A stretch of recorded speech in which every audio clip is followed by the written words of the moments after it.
ফের রুদ্রনীলের প্যারোডিতে প্রতিবাদ ছন্দের ভাষা। আরজিকর কাণ্ডে সঞ্জয় রায়ের আমৃত্যু কারাদণ্ডের সাজা ঘোষণায় নানাবিধ মত রাজ্য জুড়ে।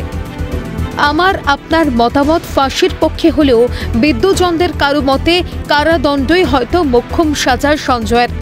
কিন্তু আদালতের এক পেশে রায়ে সেদিন রাতের নৃশংস ঘটনায় জড়িত অন্যান্যরা কিংবা সযত্নে সত্যিটাকে লুকিয়ে ফেলে পার পেয়ে গেল যারা, কেউই রেহাই পাবে না সে কথায় যেন একবার মনে করাতে রুদ্রনীলের প্যারোডি জাস্টিস, যে প্যারোডি জানান দেয় আর কিছু পথ লড়তে হবে, কেউ পাবে না ফাঁকি।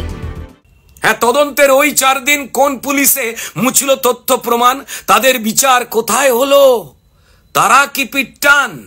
হ্যাঁ, বিচার মানে শুধু এই শিয়ালদা নয়, আরো পথ হাঁটা বাকি। আর কিছু পথ লড়তে হবে, তবে কেউ পাবে না ফাঁকি। কাদম্বিনীর ধর্ষণ খুনে বিস্তর প্রতিবাদ দেখেছে রাজ্য তথা দেশ। সমাজ থেকে সামাজিক মাধ্যম উত্তাল হয়েছে প্রতিবাদের স্বরে। নিত্যদিন তৈরি হচ্ছে প্রতিবাদের নামে শপথ নেওয়া গান, কবিতা, স্লোগান। কিন্তু দোষের কাজ করায় শুধুই সঞ্জয় নাকি আরও মাথা লুকিয়ে আছে? সেই প্রশ্নের জবাবের খোঁজ কেউ করল কোথায়? আর প্রশ্ন উঠল, নিম্ন আদালতের রায় শুনেও কেন আওয়াজ উঠল না? কার অঙ্গুলি হিলনে এই গোটা কর্মকাণ্ড? নাম না করে প্রশাসনের দিকে প্রশ্ন ছুড়লেন বিজেপি নেতা।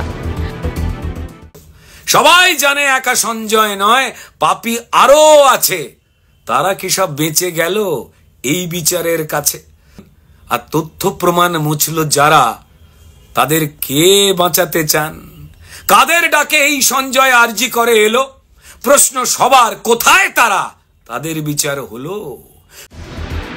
প্যারোডিতে এদিন সিবিআইকেও তুলে ধরা রুদ্রনীলের তদন্তে তাদের ব্যর্থতা কিংবা বলা ভালো দায়সারা ভাবমূর্তিকে কটাক্ষ করতে ছাড়েননি বিজেপি নেতা। অন্যদিকে প্রশাসনের অপরাধীদের আড়াল করার চেষ্টার তত্ত্বও প্যারোডিতে উস্কে দিলেন রুদ্রনীল। তাহলে কি কারণে আজ সিবিআই অনেকটা চুপ আছে? কোন স্ট্র্যাটেজি খেললো তারা লোয়ার কোর্টের কাছে? নাকি তাদের জানাই ছিল লোয়ার কোর্টের এই রায়? তারাও জানে প্রশাসনেই লুকিয়ে আসল ভূত, চায় বাঁচাতে অপরাধী না আসে যমদূত। কিন্তু বিচারের নামে অবিচার কিংবা তদন্তে গাফিলতি, সবকিছুর হিসেব নিকেশ করা হবে আদালতেই। শীর্ষ আদালতেই হবে সত্য উদ্ঘাটন। হয়তো বিচার পাবে কাদম্বিনী। প্যারোডিতে হুঁশিয়ারি রুদ্রনীলের। ছন্দে বললেন, খুলবে পাতা সব ঘটনার উচ্চ আদালতে, অপেক্ষাতে আসল বিচার, অপেক্ষা দিন রাতে। তবে রাজনীতির ঘেরাটোপ থেকে নয়, বরং এদিন সব দল এক হয়ে বিচারের দাবিতে সরব হওয়ার বার্তা রুদ্রনীলের। খুলবে পাতা সব ঘটনার উচ্চ আদালতে, অপেক্ষাতে আসল বিচার, অপেক্ষা দিন রাতে।